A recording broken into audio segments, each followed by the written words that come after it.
Soybean আলু দিয়ে ডিমের ঝোল। আমাদের মধ্যবিত্ত ঘরে কিন্তু এটি একটি জনপ্রিয় খাবার।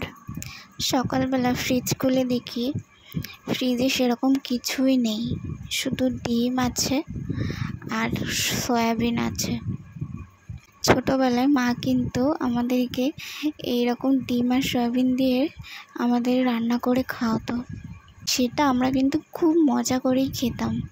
তাই ভাবলাম আমিও রান্না করি আর তোমাদেরকেও একটু শেয়ার করি যে আমি এটা কিভাবে রান্না করব। ডিম আর সয়া চাংস কিন্তু আমি নিয়ে নিলাম। এবারে ডিমগুলো ধুয়ে আমি সেদ্ধ করতে দিয়ে দেবো প্রেশার কুকারে দিয়ে দিলাম। পাশে কিন্তু আমি ভাতও বসিয়ে দিয়েছি।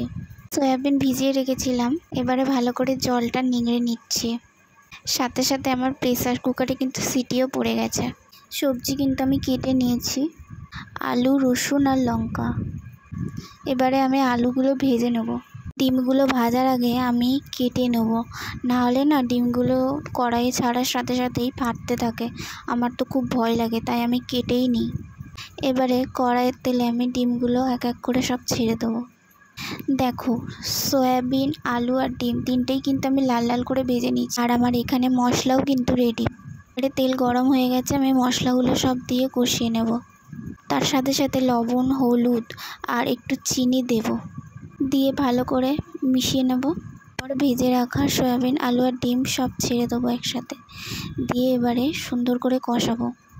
1 কাপ জল দিয়ে আবারও একটু ঢেকে দেবো, কষিয়ে নেব ভালো করে কষালেই কিন্তু টেস্টটা দারুণ আসবে। আমার কিন্তু কষানো হয়ে গেছে। লাস্টে একটু গরম মশলা ছড়িয়ে দেবো। এবারে কড়াই থেকে নামিয়ে নিয়ে গরম গরম সার্ভ করো। উফ, আজকে যা খেতে হয়েছে না তরকারিটা, আমি তো 1 থালা ভাতই খেয়ে নিয়েছি।